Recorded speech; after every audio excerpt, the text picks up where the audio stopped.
Okey, kita tengok sikit lagi. Oleh itu, hendaklah kita berhati-hati kalau kita berjual beli dengan orang lain. Dan hendaklah kita menjauhi harta-harta yang haram. Dan jangan melakukan apa-apa kezaliman terhadap hak milik orang lain. Kerana demikian itu boleh membawa kebinasaan yang sangat besar sekali. Kemudian masalah menggelapkan harta negara. Bukan saya sebut ya, kita baca yang dia tulis ni. Menggelapkan harta negara atau harta sesuatu kumpulan atau jemaah atau organisasi atau yang diistilahkan pada masa sekarang dengan perkataan korupsi adalah suatu amalan yang terkutuk dan dosa yang sangat besar, sekalipun yang digelapkan itu hanya seharga selembar baju saja. Hadis di atas merupakan suatu ancaman yang keras sekali dan peringatan yang tegas agar seseorang jangan berbuat khianat terhadap hak milik orang banyak yang diamanahkan ke atasnya. Tindakan keras itu akan diambil sekalipun ke atas seseorang yang telah gugur di medan perang dengan badan yang berlumuran dengan darah, yang telah mempertaruhkan nyawanya sebagai tanda kesetiaannya kepada perjuangan. Apatah lagi kalau ia hanya seorang karyawan atau pegawai biasa yang tidaklah begitu bermakna bagi pengorbanan yang diberikannya. Subhanallah. Sebagai penutupnya, ada lebih kurang berapa minit lagi, sebab tadi kita mula dalam lebih kurang satu suku kan. Baiklah. Ada satu hadis Nabi SAW, seorang sahabat bertanya, "Ya Rasulullah, siapakah orang yang paling utama di padang mahsyar kelak? Orang yang paling dekat dengan Allah?" Nabi jawab, "Orang yang bertakwa." Nabi jawab lagi, "Orang yang banyak zikrullah," sekian-sekian. Kemudian sahabat ni bertanya lagi, Ya Rasulullah, siapakah orang yang pertama masuk ke dalam syurga?" Siapakah orang yang pertama akan masuk ke dalam syurga? Lalu jawapan Rasulullah, orang yang pertama akan masuk syurga adalah fakir miskin yang redha dan sabar dengan ketetapan Allah. Lalu Rasul berpesan, berhati-hati kamu dengan urusan orang-orang miskin, Nabi kata. Golongan pertama yang akan melangkah masuk ke syurga dulu, fakir miskin yang redha dengan ujian Allah. Kita pula kadang-kadang tu memandang fakir miskin lebih kepada ni pemalas ni. Siapa tak nak, kenapa malas berusaha ni? Kau ni miskin ni sebab malas. Subhanallah. Ada orang memang dilahirkan daripada keluarga yang miskin, membesar miskin dan mewarisi kemiskinan tu. Walaupun dia dah cuba nak keluar dah. Tapi Allah takdirkan dia hidup dalam keadaan miskin. Akhirnya dia pun mati miskin. Kalau kita kata, kalau berusaha mesti tak jadi miskin, bagaimana institusi zakat ni diwujudkan? Bahkan jadi rukun Islam.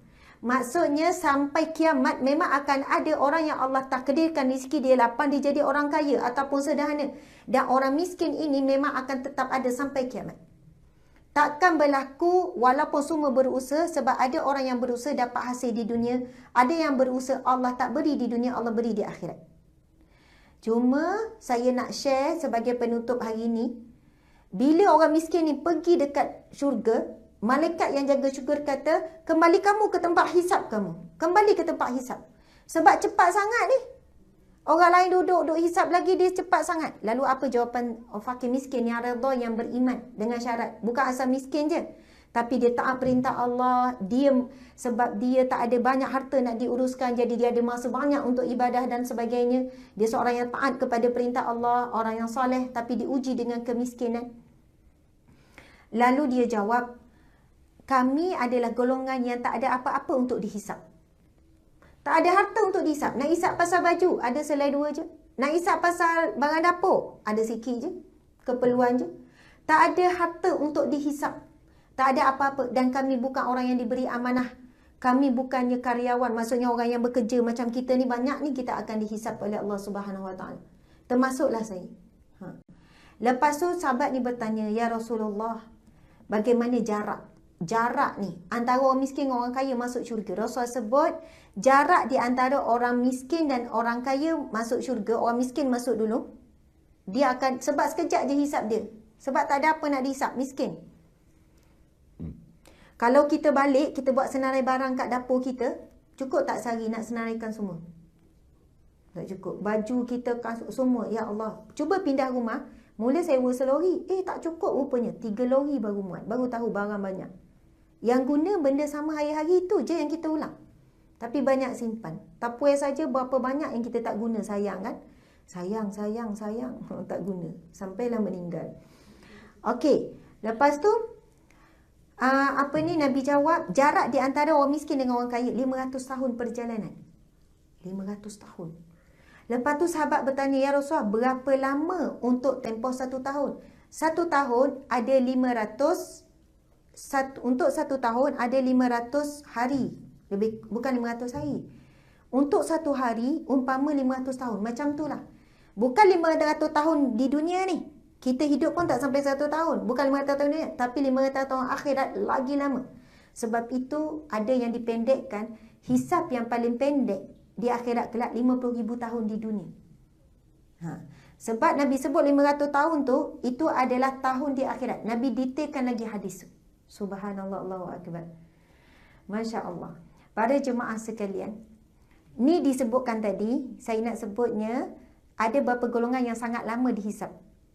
Ia sebut tadi pemimpin tu kan, kepada pemimpin yang melakukan korupsi. Golongan yang sangat lama dihisap, pertama pemimpin. Lagi tinggi kepimpinan dia, lagi lama dihisap. Dekat dunia ni, macam kita sekarang, kita ada tak nak bagi menuntut hak dengan siapa-siapa? Tak adalah. Kadang masyarakat hari ni pun sampai tahap tak nak fikir apa yang berlaku kat atas tu. Apa nak jadi-jadilah soalannya macam tu. Diorang duk bergaduh atas tu, bergaduh lah.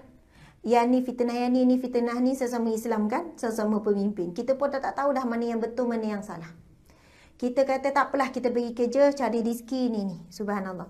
Memang betul kat dunia kita tak menuntut. Tak adanya nak pergi naik pejabat tu, saya nak tutup hak saya sebagai sekian-sekian. Tak ada. Masing-masing buat hal masing-masing di dunia.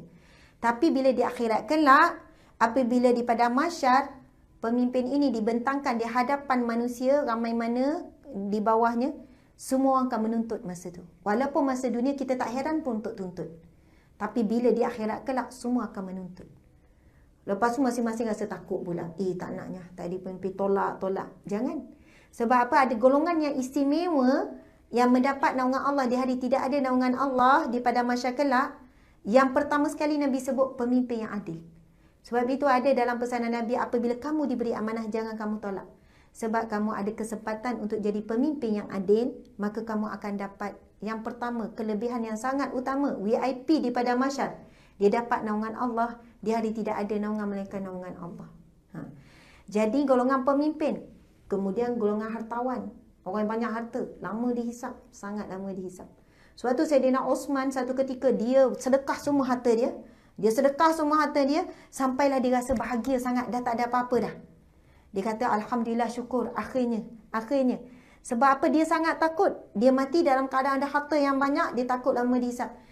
Dia dah sedekah semua harta dia, tiba-tiba, esok harta dia dilipat gandakan, berkali ganda oleh Allah. Maksud memang Allah tak benarkan Sayyidina Osman ini meninggal dalam keadaan tidak ada harta, sebab dia rasa bahagia bila meninggal dalam keadaan tak ada harta. Dia hidup dalam keadaan tak ada harta. Kalau hari ini pun meninggal, tak adalah risau sangat untuk dihisap tentang harta. Kita pula takut hidup tak ada harta. Subhanallah. Mudah-mudahan mendapat manfaat. Mudah-mudahan kita menghisap diri kita. Hasibu anfusakum qabla an tuhasabu. Hisap kira nilai diri kita sebelum kita dihisap oleh Allah di akhirat kelak, di dalam kubur, di alam barzah kelak. Mungkin kita ada ambil hak orang lain, ataupun ada hak orang lain yang kita tidak tunaikan. Na'udzubillah, jadilah kita orang yang lebih amanah selepas ini dalam pekerjaan kita, di pejabat ataupun di mana-mana sahaja, supaya kita tidak tergolong di kalangan dua golongan yang disebut oleh Nabi SAW. Saya mohon maaf salah dan silap. Terima kasih kepada semua. Wabillahi taufiq wal hidayah. Assalamualaikum warahmatullahi wabarakatuh.